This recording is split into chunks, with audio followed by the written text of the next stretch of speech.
जालौर जिले के आज के इस प्रेस में सभी पत्रकार बंधुओं का स्वागत, हार्दिक अभिनंदन। आज का ये पत्रकार प्रेस का आयोजन हम सब ने ये हमारा भारतीय जनता पार्टी का कल, जैसा आपने देखा होगा न्यूज़ में भी, जयपुर में हमारे राष्ट्रीय अध्यक्ष आदरणीय JP नड्डा जी ने नई सहेगा राजस्थान कार्यक्रम को लेकर के कल लॉन्चिंग करी और उसमें बहुत अच्छी संख्या में काफ़ी भीड़ रही और बहुत ही सफल आयोजन हमारा रहा। जिस तरीके से जन आक्रोश यात्रा पिछले 3 महीने पहले हम लोगों ने की थी, उसी के सेकंड पार्ट के रूप में आज की इस प्रेस कॉन्फ्रेंस में इस सरकार के फेलियर को लेकर के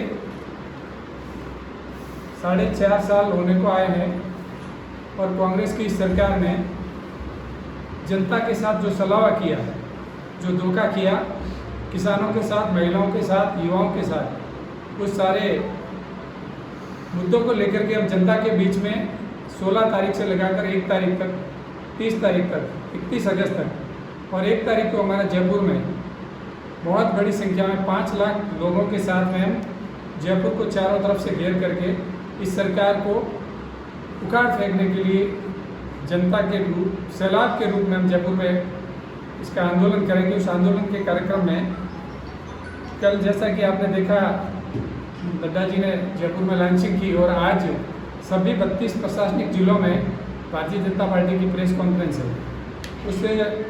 उसके बाद में कंटिन्यूस हमारे 31 तारीख तक जो कार्यक्रम चलेंगे, उसमें ग्राम पंचायतों पे चौपाल, मंडल स्तर पर धरना, नई सहेगा राजस्थान की प्रत्येक नगर निगम में और शहर में, कस्बों में 1 किलोमीटर की पदयात्रा और 2-3 स्थानों पर मोटरसाइकिल रैली के रूप में हमारा कार्यक्रम रहेगा।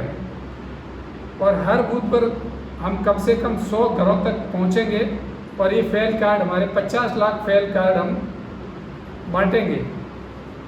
उसके बाद में नई सहेगा राजस्थान कार्यक्रम को लेकर के उसकी पूर्णाहुति 1 अगस्त को जयपुर में होगी। अब जिस तरीके से आप सब देख ही रहे हैं, हम सब, उसमें सबसे बड़ा जो मुद्दा है भ्रष्टाचार का, हम सब देख रहे हैं कि कल ही, परसों ही इस सरकार के मंत्री, पूर्व मंत्री जो इनके घुमंतू बोर्ड के चेयरमैन जो रहे हैं, उन्होंने 18.5 लाख की रिश्वत का, आपने देखा, ACB में पकड़े गए। RPSC के इनके बोर्ड के मेंबर और यहाँ तक बाबूलाल जी कटारा थे।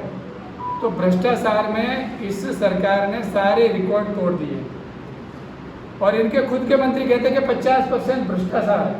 और हम सब यहाँ देख रहे हैं कि 50% बिना पैसे के कुछ भी नहीं होता। टेंडर हो, चाहे कोई भी विकास के कार्य हो और भी कुछ भी काम हो, तो ये भ्रष्टाचार का सबसे बड़ा मुद्दा जो जनता के साथ में इन्होंने चलावा किया भ्रष्टाचार के रूप में, इनका हर मुख्यमंत्री से लगाकर हर विधायक और हर जो इनका हारा हुआ विधायक, सब जगह इनकी हफ्ता वसूली चालू है और जनता के पैसे को लूटने का काम ये लोग कर रहे हैं। उसके बाद में दूसरा मुद्दा जो है हमारा पेपर लीक का, आपने देखा होगा कि पेपर लीक की जब बात करते हैं तो मुख्यमंत्री जी कहते हैं कि कभी एक आध पेपर लीक यूपी में हो गया तो उसको लेकर के दूसरी जगह डालते हैं। आपके 16 पेपर लीक हो गए। 16 पेपर लीक में अभी तक तो किसी को आपने सख्त सजा दी नहीं, तो 16 पेपर युवाओं के साथ कितना कुठारा कर दिया, पेपर लीक का मुद्दा होगा। उसके बाद में महिलाओं के साथ जो बलात्कार है, उसमें राजस्थान पहले नंबर पर। आज हमारा जो प्रदेश है, सबसे परंपरा वाला प्रदेश और सबसे मर्यादित प्रदेश था। राजस्थान की जो इमेज है पूरे भारत में बहुत ही एक अच्छे, भले और मर्यादित प्रदेश की थी, उसमें बलात्कार में नंबर 1 हमको बना दिया। तो राजस्थान का बहुत ही बड़ा महिलाओं के साथ अत्याचार हो रहा है, राजस्थान का नाम खराब कर दिया इन्होंने। दलित अत्याचार में नंबर 1। ये कहते हैं कि हम दलितों के सबसे ज़्यादा वोट लेते हैं, लेकिन दलितों के जब इनकी सरकार होती है तो दलितों के ज़्यादा अत्याचार में नंबर 1 आते हैं पूरे हिंदुस्तान में। किसानों की कर्ज माफ़ी, आप सबको भी दिखते, किसानों की कर्ज माफ़ी जालौर में राहुल गांधी जी आए और इन्होंने 1 2 3 4 5 6 7 8 9 10 संपूर्ण किसानों का कर्जा माफ। आप सबने देखा होगा 19,000 किसानों की ज़मीन नीलाम हो गई और कई किसानों ने तो आत्महत्या भी कर ली है। तो किसान, महिला, दलित और अपराध, आप सबने देखा होगा कि अपराध जो है वो इस सरकार में 10 लाख से ज़्यादा मुकदमे 5.5 साल में, मुझे लगता है इससे ज़्यादा इस राजस्थान को अपराधिस्तान इन्होंने बना दिया है। आसपास के जो अपराधी हैं, गैंगवार हैं, वो जब यूपी में उनको मार पड़ती है, यूपी से उनको भगाते हैं, तब आकर के राजस्थान में शरण लेते हैं। हम सबने देखा होगा कि 4.5 साल पहले राजस्थान एक शांति प्रिय स्टेट हुआ करता था।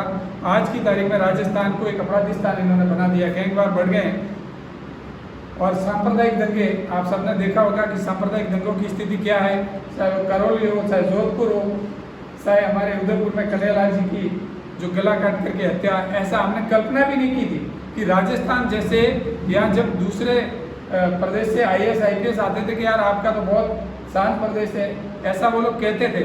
उस शांत प्रदेश को इन्होंने अराजकता की स्थिति में डाल दिया है और तालिबानी स्थिति आज की स्थिति में हमारे प्रदेश की हो गई है। प्रदेश के हर शहर में बेरोजगार बढ़ रहे हैं। इस सरकार ने भ्रष्टाचार खुलेआम कर दिया है। अब आप सब देखिए, इस सरकार ने जब भी कोई मुसीबत होती है तो इस सरकार के मुखिया या तो पैरों में लगा देते हैं, पैर घायल कर देते हैं, कभी कोरोना को लेकर के 2-2 महीने बंद रहते हैं। इस सरकार के जितने भी फेल्योर हैं, उन फेल्योर को लेकर के हम जनता के बीच में जाएंगे और जनता को जगाने का काम हम करेंगे। जनता इनसे पीड़ित हो चुकी है, चारों तरफ अफरा तफरी मची है, कोई जनता के लिए काम करने को तैयार नहीं है, केवल इनको अपनी सरकार की पड़ी, अपनी कुर्सी की पड़ी है। तो जिस तरीके का भ्रष्टाचार और प्रशासन फेल्योर जो इनका है, शासन नाम की कोई चीज़ नहीं है, कुशासन ही कुशासन है। तो जनता के साथ में ये छलावा है, इस छलावे को लेकर के किसानों के साथ में जो धोखा हुआ, हम सब देखते हैं कि बाजरे में पूरे हिंदुस्तान में सबसे ज़्यादा बाजरे की पैदावार हमारे यहाँ होती है, लेकिन बाजरे को MSP पे खरीदते नहीं है, लगाते नहीं है मंडियों में। केंद्र सरकार बाजरा जब लेने को तैयार है, MSP उसकी तय है, तो आपको केवल मंडियों में खरीदने के लिए आपको तो कांटे ही लगाने, वो भी इनको करना नहीं है, क्योंकि केंद्र की सरकार खरीद रही है, इसके लिए केंद्र से खुश हो जाएंगे किसान। अब मुआवजे की बात है, इतना जब ओलावृष्टि होती है या और भी फसल का खराबा होता है, शीतलहर चलती है, तो किसी भी आप 4.5 साल में देखो किसान को एक भी फसल का मुआवजा इन्होंने दिया नहीं है। 5 साल में किसानों की बिजली की बात करेंगे तो बिजली के अंदर भी इन्होंने बिल्कुल भी किसानों के साथ धोखा करने का काम किया है। कितनी बार तो बिजली का बिल बढ़ाया किसानों के साथ। अभी 2000 यूनिट इन्होंने फ्री का कह करके उस पर एक बैरियर लगा दिया कि जो 15 HP से ऊपर के मोटर हैं उनके ऊपर नहीं लगेगा। तो उसमें तो मैक्सिमम अपने यहाँ तो सब नीचे पानी है, तो ऊपर का पानी है नहीं। तो ये किसानों के साथ एकदम धोखा कर रहे हैं, झूठ बोल रहे हैं, खुलेआम झूठ बोल रहे हैं। तो ये किसानों के साथ जो धोखा है, इसको लेकर के हम लोग जनता के बीच में जाएंगे। अब लंपी की बीमारी आई, आप सबने देखा होगा, आप सबके आशीर्वाद से हमारे जिलाध्यक्ष जी ने भी गायों के लिए किया, आप सब ने भी किया, हर समाज ने किया। जालोर जिले में प्रशासन नाम की चीज़ कहाँ थी, आप मुझे बताओ। लंपी की बीमारी में केंद्र की जब दवाई आई तो उनके पास स्टाफ नहीं था उस दवाई को वितरण करने के लिए और चारे के लिए। लंपी में कितनी गाय मरी, उनका मुआवजा नहीं दिया, लाखों गाय मरी, उनको 40,000 गायों को मुआवजा देकर के ये रुके। तो किसानों के साथ हर चीज़ में इन्होंने ये धोखा देने का काम किया है।